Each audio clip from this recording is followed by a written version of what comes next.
계속해서 광주 전남권 뉴스입니다. 대통령직 인수위원회가 새 정부의 국정 운영의 밑그림을 그린 110개 국정과제를 발표했습니다. 광주는 인공지능과 미래차 산업이 반영됐지만 나머지 공약은 정부가 별도로 관리하는 지역 정책 과제로만 남았습니다. 지역 출신의 장관이 한 명도 없는 광주 전남의 현안 사업 추진이 녹록치 않을 것으로 보입니다. 보도에 최혜진 기자입니다. 윤석열 정부의 국정 운영은 110대 국정과제 추진과 지역별 정책과제 관리로 나뉩니다. 인수위가 발표한 국정과제 광주는 핵심 산업인 인공지능과 미래차 산업이 반영됐습니다. 지역 균형 발전, 대한민국의 지속 가능성을 위해서 반드시 필요한 부분이다. 하지만 나머지 현안인 광주 영암 초고속도로나 군공항 이전 국가사업화, 국제 자유민주인권도시 조성 등은 국정과제가 아닌 지역별 정책과제에만 포함됐습니다. 광주 송정역 복합 선상역사 등 5대 추가 현안도 이번 발표에서는 모두 제외됐습니다. 특히 지역 정책과제는 이행 의지를 밝힌 수준이어서 예산 확보 등 실제 사업 추진까지는 넘어야 할 산이 많습니다. 새 정부에 광주와 전남 출신 장관이 없는 것도 큰 걸림돌입니다. 지역 사람들이 들어가지 않게 되면 당연히 후손위로 밀릴 수밖에 없다. 지역 현안 문제를 풀어나갈 수 있는 과정들에 우리가 그때그때 요구할 사항들을 해야 된다. 지역균형발전위원회는 오늘 광주를 찾아 새 정부의 6번째 국정 목표인 지방시대 구상을 밝히는 대국민 보고회를 열 계획입니다. KBS 뉴스 최진입니다. 새 정부의 국정과제에 전남의 핵심 현안이 대부분 명시되지 않으면서 전남 소외 우려가 나오고 있습니다. 전남도는 국정과제 내용에 현안 사업의 추진 근거가 포함됐다고 해석하고 있지만 추상적인 표현이 대부분이라 안심하기는 어려운 상황입니다. 박지선 기자 보도입니다. 기대를 모았던 윤석열 정부의 110대 국정과제는 이미 발표된 전남 7대 공약 수준을 넘어서지 못했습니다. 광양항 스마트 항만을 2026년까지 완전 자동화하겠다는 내용 외에는 전남의 주요 현안이 구체적으로 담기지 않았습니다. 전남의 수건 사업인 의대 설립은 이번에도 제외됐습니다. 오히려 국립대병원의 지역 공공의료 중심 역할 강화를 명시하면서 윤 당선인이 후보 시절 제안했던 전남대병원 분원 설치에 무게를 실었습니다. 의과대학 설립 문제는 국정과제에 직접 워딩은 없습니다. 그런데 국정과제 66번 보시면 필수 의료 기반 강화 및 의료비 부담 완화에 전남도는 인수위가 재검토 의견을 내며 좌초 위기에 몰렸던 해상풍력은 풍력 산업 고도화가 과제에 담기면서 추진 근거가 생겼다고 평가했습니다. 또 UN 기후변화 협약 당사국 총회 유치와 그린수소 에너지섬, 마한 문화권 복원도 연계할 수 있는 국정과제 문구가 있어 추진 동력이 생길 것이라고 분석했습니다. 하지만 세계박람회 유치와 산업은행 이전 등의 부산을, 항공우주청 신설에 사천을 꼽는 등 지역을 구체적으로 명시한 과제와 비교하면 차이는 큽니다. 어떻게 추진할 것인가, 또 이행 계획을 수립하고 또 그걸 정부 부처와 협의를 해서 전남도는 아직 공개되지 않은 새 정부의 520개 실천 과제의 핵심 현안을 반영하기 위해 역량을 집중한다는 계획입니다. KBS 뉴스 박지성입니다. 대통령직 인수위원회와 국민의힘 광주시당이 광주 복합 쇼핑몰 유치 공약 이행을 위한 정책 간담회를 열고 유치 방안을 논의했습니다. 어제 간담회에서 인수위원회 김수철 기획위원은 쇼핑몰 유치를 위해서 정부 차원의 행정적 지원을 강화하고 민간 자본 유치 가능성을 분석해 입지를 선정하도록 추진하겠다고 밝혔습니다. 간담회에 참석한 광주시 관계자는 복합 쇼핑몰 유치와 관련해서 소상공인과 상생을 위한 정부 지원 방안을 건의했습니다. 이에 앞서 참여자치 21은 국민의힘이 이번 간담회를 선거 전략으로 활용하려는 의도가 숨어 있다고 비판했습니다. 기간제 공무원에 대한 특혜성 채용을 지시한 혐의 등으로 재판에 넘겨진 박우량 신안군수가 1심에서 징역형을 선고받았습니다. 더불어민주당의 신안군수 후보로 선정된 박 군수는 형이 확정되면 군수직을 잃게 됩니다. 최정민 기자의 보도입니다. 측근의 친인척 등 9명을 기간제 공무원으로 채용하도록 지시한 혐의 등으로 재판에 넘겨진 박우량 신안군수. 법원은 이 가운데 일부 채용 과정에서의 부당한 개입과 압수수색 당시 청탁 대상의 이력서를 찍거나 숨긴 혐의를 인정해 징역 1년의 실형을 선고했습니다. 다만 방어권 보장 차원에서 법정 구속은 하지 않았습니다. 재판부는 박군수가 기회균등과 공정성이라는 보편적인 정의를 훼손했다고 지적했습니다. 하지만 금품 수수 정황이 드러나지 않았고 실제 근로계약이 체결되지 않거나 직접 피해를 본 지원자가 없는 점 등도 고려했다고 밝혔습니다. 박군수는 재판이 끝난 뒤 특별한 말은 하지 않았지만 항소의 뜻을 밝혔습니다. 한 말씀 해주실까요? 제 군청으로 아예 군청으로. 이번 6일 지방선거에서 이미 민주당의 신안군수 후보로 선정된 박군수는 대법원에서 형이 확정되면 당선된다고 해도 직위를 잃게 됩니다. 현행법은 단체장이 형사사건에서 금고 이상의 형을 받게 되면 직위와 피선거권을 박탈합니다.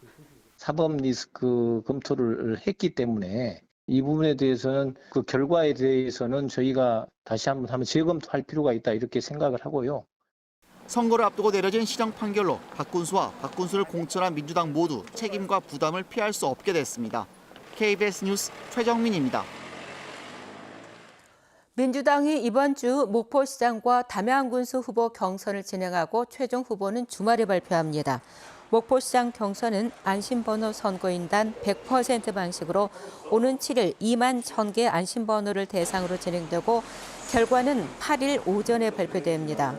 담양군수 경선은 내일과 모레 이틀에 걸쳐 50%는 안심번호, 50%는 권리당원 선거인단 전화투표를 통해서 실시되고 결과는 7일 오전에 발표됩니다.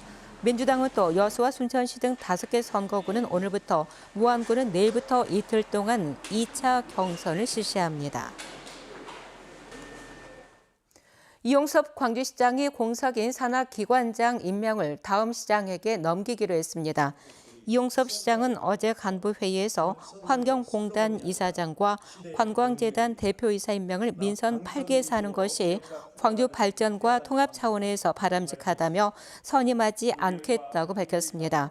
광주환경공단은 김강렬 이사장이 지난 3월 임기를 마친 뒤 2차례 공모를 진행했지만 임명이 미뤄지게 됐고 광주관광재단은 지난 1월 남성숙 대표이사가 임기를 6개월 남기고 사직한 뒤 공석입니다.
감기 걸리기 쉬운 요즘입니다. 아침과 낮과의 기온차가 크게 벌어지고 있는데요. 오늘도 광주의 아침 최저 기온 8.6도로 예년 이맘때보다 3도가량 낮게 시작했습니다.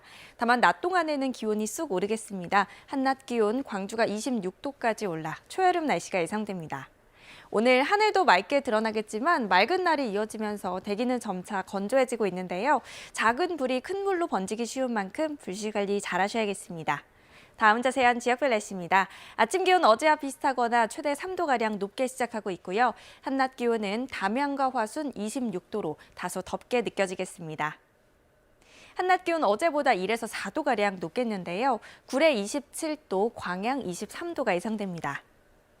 목포의 낮 최고 기온 22도, 강진 24도, 해남 22도로 따뜻하겠습니다. 신안을 비롯한 도서 지역은 20도에서 22도까지 오르겠습니다. 바다의 물결은 전해상에서 비교적 잔잔하겠습니다. 어린이날인 내일은 오늘보다도 기온이 더 오르겠고요. 토요일 오전에 비 소식 있습니다. 날씨였습니다. 어제 광주 전남에서는 4,191명이 코로나19에 확진됐습니다. 광주에서는 서구 소재 의료기관에서 25명이 확진되는 등 어제 하루 1,843명이 코로나19에 감염됐습니다. 전남에서는 순천을 포함해서 요양병원과 요양시설 등에서 120명이 감염되는 등 확진자 2,348명이 추가됐습니다. 올해 5.18 42주년 기념 행사는 5월 진실의 힘으로 시대의 빛으로를 주제로 진행됩니다. 광주시와 기념 행사위는 코로나 방역 지침 완화에 따라 전야제 등 행사 규모를 확대해 현장 참여를 보장하되 온라인 생중계도 함께한다고 밝혔습니다. 국가보훈처 주관 국가기념식은 18일 오전 10시 국립 5.18 민주묘지에서 열립니다. 한편 18일 당일은 2020년부터 지방 공휴일로 지정됐고 추모 기간인 27일까지는 태극기를 조기로 달도록 했습니다. 지난 30여 년 동안 미얀마 난민을 지원해온 의사 신시아 마옹이 올해 광주 인권상 수상자로 선정됐습니다.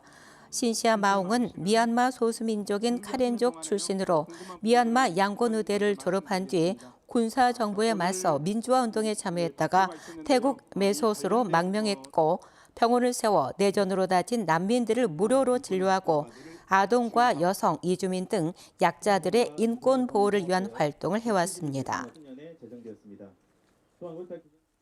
광주시와 대구시가 2038년 하계 아시안게임 공동 유치를 위한 서명운동을 시작했습니다. 광주시는 아시안게임 공동 유치를 위해서 지난 2일부터 100만 달빛 서명 캠페인을 펼치고 있다며 시민들의 참여를 호소했습니다. 광주시는 2월까지 캠페인 집중 홍보 기간을 운영하고 초중고학생을 대상으로 경품 행사도 마련합니다. 아시안게임 유치 신청과 관련해서 올해 하반기 지방의회 의결을 거쳐 대한체육회에서 국내 후보 도시를 확정하고 내년에는 정부 심의가 예정돼 있습니다. 진보당 광주시당은 광주시 북구 매곡동 옛 전남 공무원 연수원이 1년 넘게 빈 건물로 방치되고 있다면서 활용 방안을 마련하라고 촉구했습니다. 진보당 지방선거 후보들은 어제 광주시의회에서 기자회견을 열고 주민 설문조사 결과 방치되고 있는 연수원을 스포츠센터나 문화센터로 활용하자는 의견이 많았다면서 관련 대책을 마련해야 한다고 주장했습니다. 목포지방해양수산청은 올 1분기 목포항 항만 물동량이 553만 8천 톤으로 지난해 같은 기간과 비교해서 0.2% 줄었다고 밝혔습니다. 뉴스를 마칩니다. 감사합니다.